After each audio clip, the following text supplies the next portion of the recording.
Hi, hello, happy Sabbath and Shabbat Shalom. Okay, what you're looking at right now, that's that drive rod I got polished up last week. It's one of the bushings that fell out, which is kind of to be expected because I did welding on this. So, I got that welded and then milled and ground so that it fits in the tool holder, just barely. Probably needs a little more finish work before it's just right. I'll probably do that with a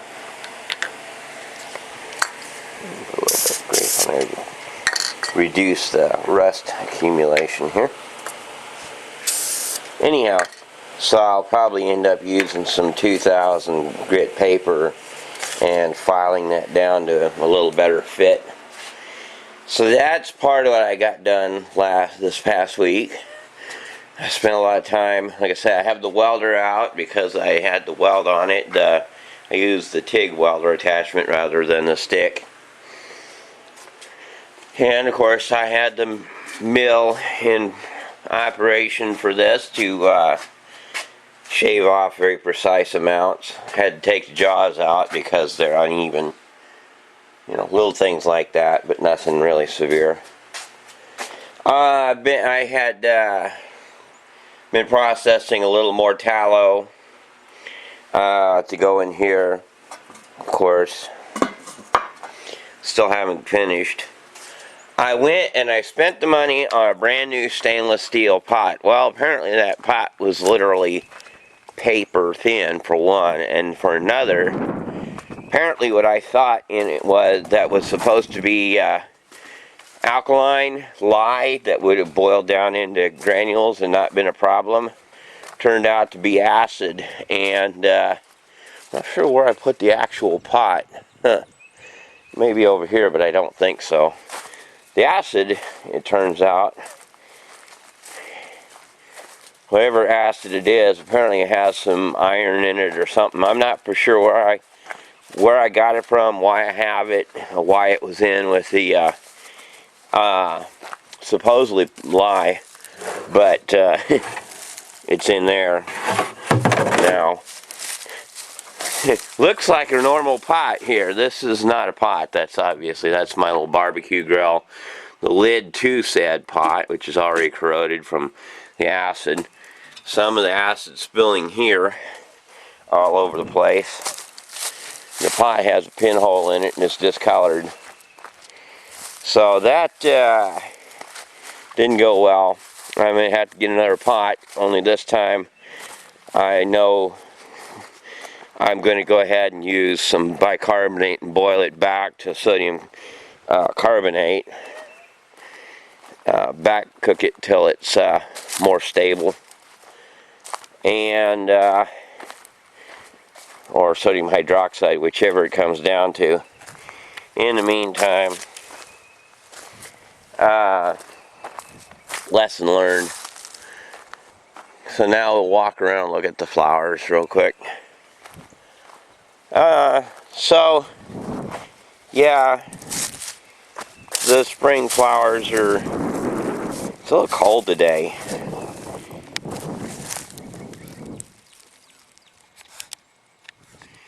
Nice little waxy buttercups.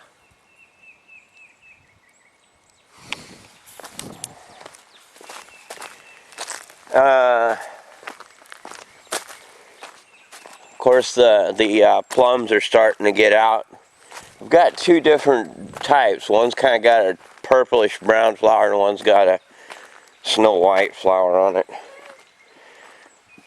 Nothing really to say about my ore deposit, just it's there, no change. So this is the first tree so far that we've had that's ever tried to bear any fruit.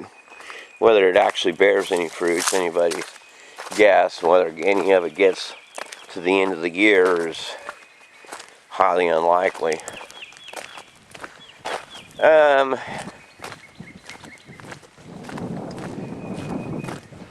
So down here, mainly the thing is to check in on the, see those flowers have gone through the first round. They're almost done blooming, but the next round will come up behind them. One thing about having multiple varieties is that they bloom and fade at different times, keeping you in a fairly long stretch of flowering.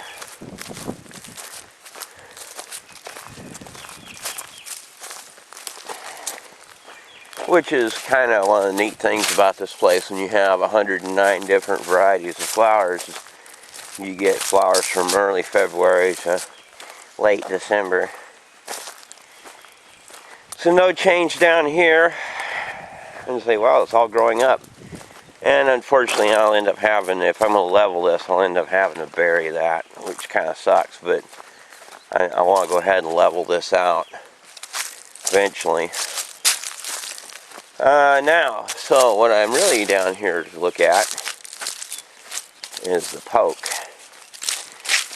I mean, well, there's other things to look at, but that's the big issue for me. Is I haven't been down here in a week or so, so I haven't looked at the poke just in the last few days. Got some dandelions popping up.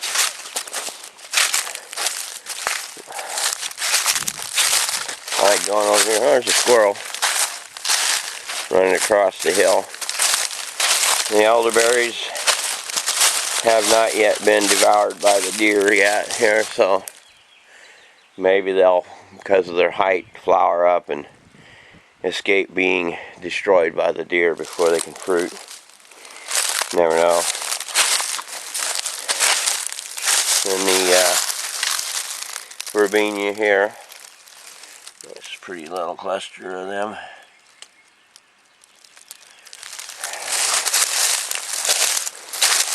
And all along the hillside here, there's the perennial winter rye. As they say, it's perennial. I don't know if it is written anyhow. It's supposed to be up on the top, but it's on the cliff now. That which the goats didn't kill off made seed, but the seed went down the hillside. There's mint coming up. That'll make that very brownish, unremarkable flower that the bees seem to love totally, and the deer totally avoid. It's interesting to think that certain plants are favored intensely by one thing and shunned by another. A lot of this area here fades out every winter, collapses, and then pops back up every spring until it's head height and 7 and 8 feet tall by midsummer, late fall.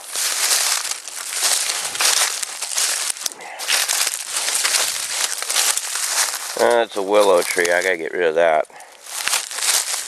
People are like, what are you getting rid of willow? Because it's around here is sort of an invasive species. It's in the middle of everything. It has no value to me.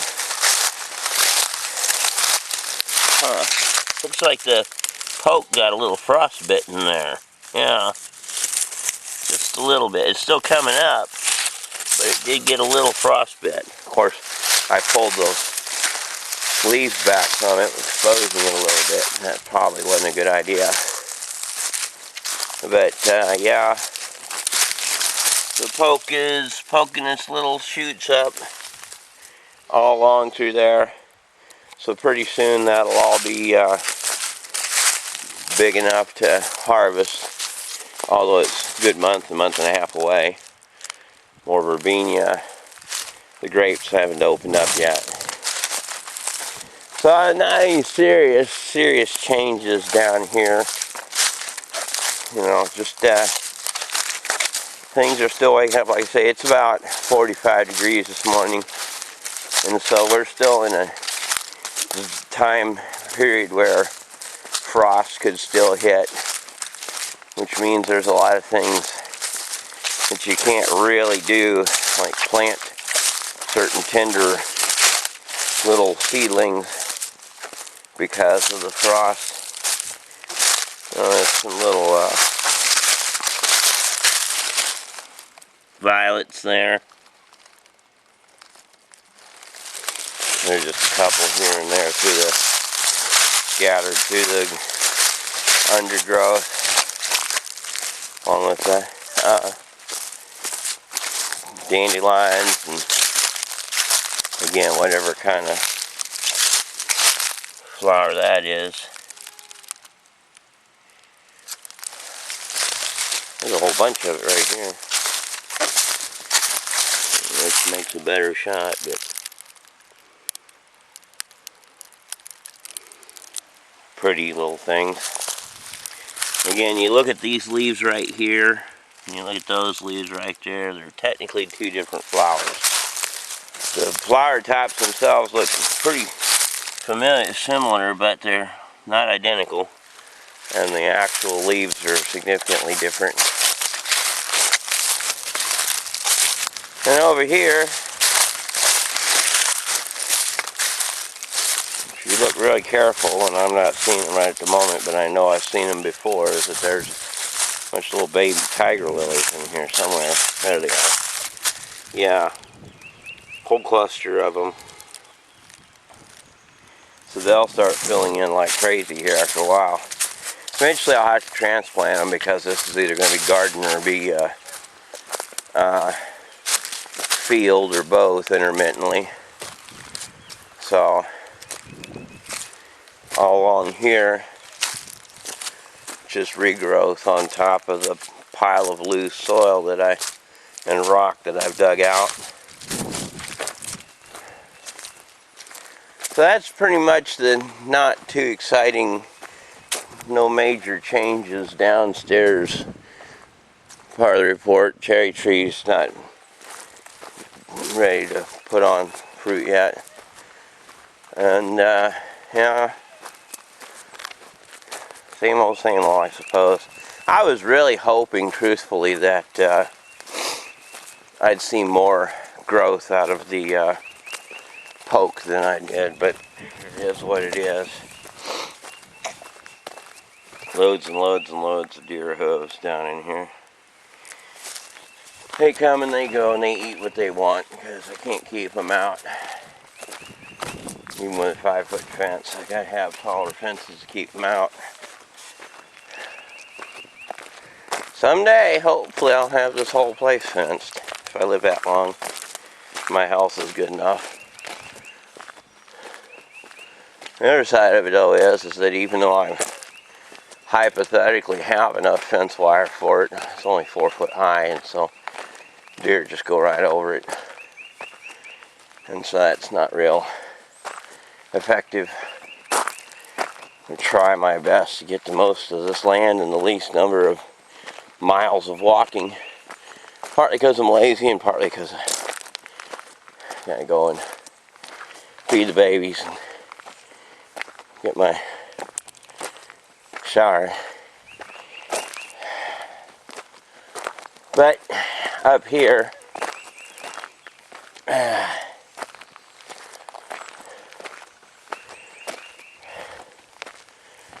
I don't remember if the orange pucoon, I think they were out last time I made a report.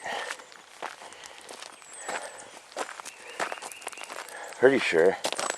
Yeah, but there's a lot more now. See, those daffodils are going into fade mode, at least the ones that are visible there. And there's a really nice, robust burst of, and again, I've made this mention before, technically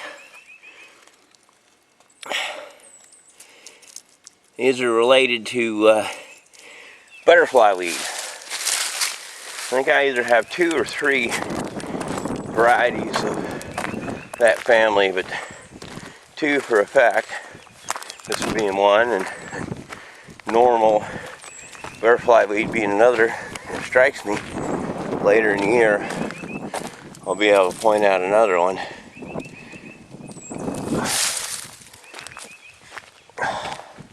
Of course, the red buds, even though we did have a little frost last week, it really didn't do enough damage to them to keep them from blooming, per se. And all down through here, there's some were hit by frost and some weren't. So the forsythia here, it's opening up, but it's not blooming. There's a couple of them now, but I don't see that it's doing well. It probably needs fertilizer. It's on pretty barren, rocky soil. Of course, right down here, we're walking over the tops of a bunch of coneflowers, and they're not super well fertilized either. So compared to the coneflowers downstairs, while there's a lot of them up here, they're just not super colorful or vibrant or tall. And then my elephant garlic and my onions are, just getting by, barely. The biggest thing right now, volumetrically, spreading out, gaining ground, if you will, of course, is the verbena, which will get all over the place for a while until it gets hot, and then it'll go to sleep until it gets cool again, and then it'll come back out. And again, it's pretty hard to see it through all the stems of last year's growth because of the fact that it's close to the ground, even though it's really vibrant. The vibrance is muted somewhat by the try to get up at a higher angle here.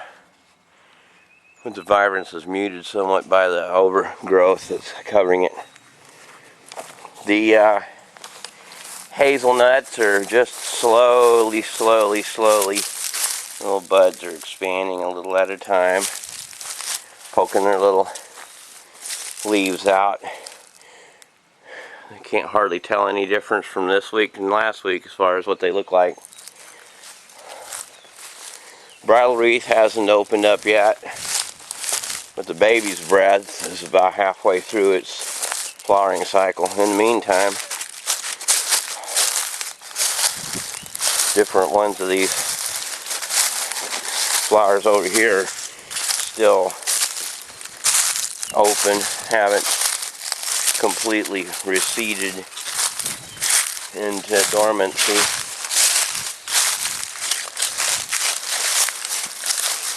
Baby's breath is looking pretty nice today. It shed a few flowers, but it still holds on to a few for a couple more days.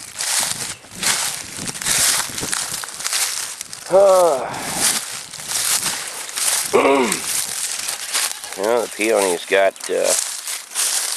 visible frondage going on here. Well, that is vibrant. Guarantee you that thing is going to really be getting up on it.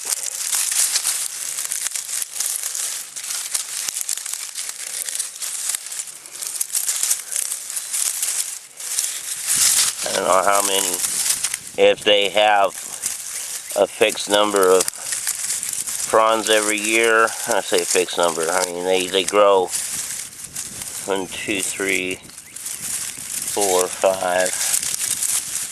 I see 5 stems right now, but there are more than 5 old stems, I think. But 3, 4, 5, 6 stems or so, maybe 7. Hard to say, but my goal isn't to just bear them all. There's a bunch more. So there might be a dozen stems come up this year. They put on quite a show. The hyacinths have completely finished flowering. They've done their thing. And up here, the grape hyacinths are still, they came up a few days later and they're still here. So we'll go over to them next.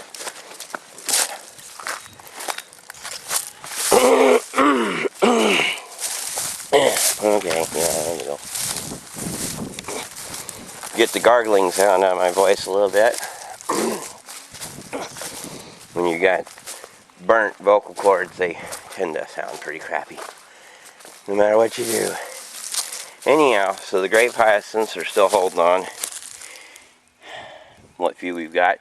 Again, over in town, there's a yard that's as big as from that tree to here, square up, and it's just covered in grape hyacinths. It just turns fully purple for a few days. Bluish purple.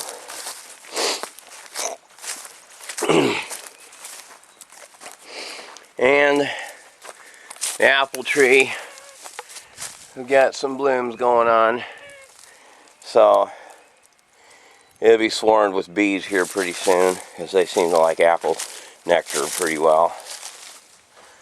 And creeping phlox is coming out. I'm pretty sure all three colors, and of course some all grape hyacinths. But I think I almost killed the phlox one year when I sprayed a bunch of little bushes, and I think I ended up spraying, the overspray drifted on top of the phlox because of crosswinds. And but I didn't kill them off entirely, so maybe they'll come back. Some places they're a little better off than others, but they've been out here as a carpet in the past. I really need to fertilize this slope, put some nutrients on it, so that it probably needs a lot of its phosphorus and potassium. Even though there's a lot of phosphorus and potassium in this ground, to keep up a high abundance of flowers, you got to keep up a certain amount of phosphorus and potassium. Not that they don't need all the other minerals too. Just be nice to have a good balanced mineral supplement for all the plants.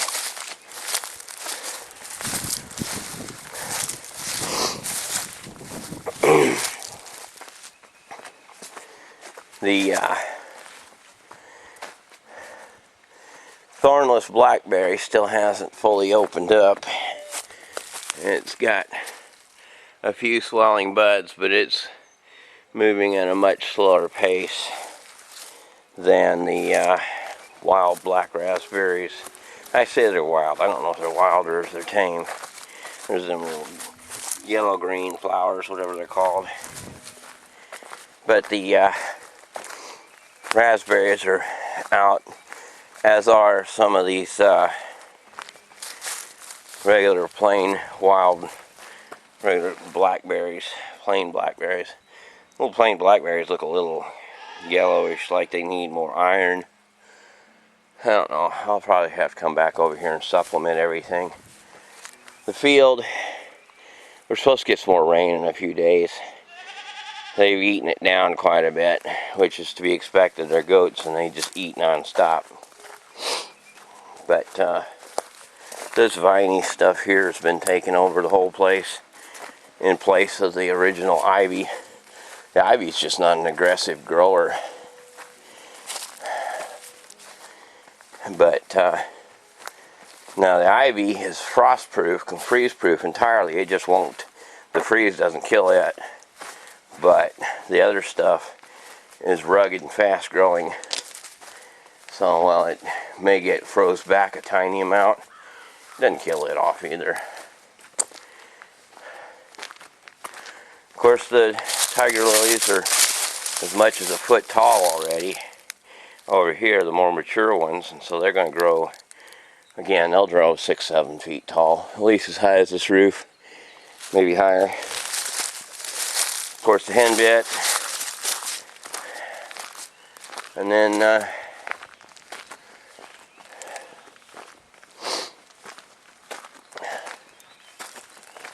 this field's fairly green. The little girls aren't as aggressive eaters as the adults, but and this, I don't know, this field just generally lacks water. It's got probably pretty rich, it just doesn't have much water. And then finally, the last thing for this report, because Mom's got the music blasting inside, and there's no real significant change in the greenhouse. So other than the amaryllis is shedding its leaves finally. So I'm going to go ahead and just remark on this little gentian here, which has opened up quite nicely. and so hopefully it will do well. Those things are hypothetically medicinal in value, but I'm not going to dig it up. Well, if there were millions of them, I might consider digging a couple up, but yeah, even then I like my flowers, and I don't know that I need the medicinal purpose and properties of that flower bad enough. But yeah, these red buds will soon be done blooming, and they'll shed all over my truck. Little pickup, Mom's truck, really. It's technically both ours, but because she put my name on the title, and I drive it more than she does. I'd rather have my big trucks all running right now. The Chevy runs, but the others have issues. I mean, well, technically the International runs too, but it's not exactly in a road legal condition with no taillights and it's not being insured right now because I haven't driven it in like 2 or 3 years now. And then this thing here is pretty much supposed to be just parts. I noticed the windshield's cracked on it. That's not good. Didn't remember it being cracked, but it is. That's not good. That is not good. So I don't know how much of this truck will end up going in the other direction. I'd like to just go ahead and get another mid-70s cab for that thing. The reason I want to replace this cab is, well, it's just totally trashed, utterly devoid of, I mean, the windshield is destroyed, although you can't see it for all the dirt, but the grill doesn't really matter, but all the fenders are crumpled in, the doors are jammed, there's no wiring harness, the heater core was taken out of it, it's got a fuel tank inside the truck, and it leaks, and it needs, you'd have to repair or replace the fuel tank, and as you see, the mirror fell off of it. So I'm going to put fuel tanks underneath the truck eventually, but in the back, and then but still up here I just want to put another cab on it. I'll probably steal those overhead clearance lights off of it though. Those would be good to keep, but generally the wiring harness on it is a complete disaster. I didn't buy it for the cab, I bought it for the chassis, the frame, and everything else. So hopefully I can get another cab for it someday. Still got an old California plate on it. I have no idea who that's registered to. For all I know, that may have been the plate that came with it from Norwalk, city of Norwalk. You know, it's never been registered in my name. So, and you see it's just a complete junked out cab. The radiator's good, but that'll just come right out, you know. So that's about it.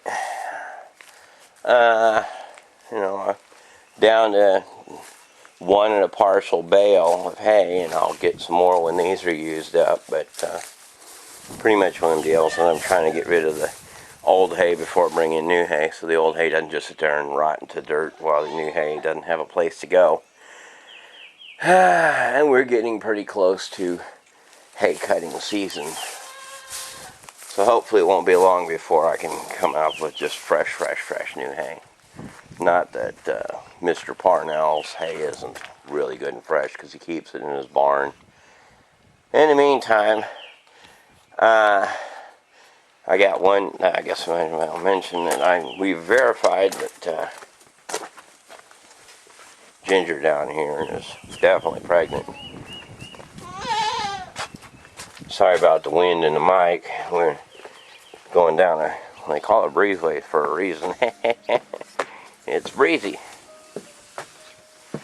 Anyhow, so with Ginger pregnant, for sure, she should pop here in just a few days.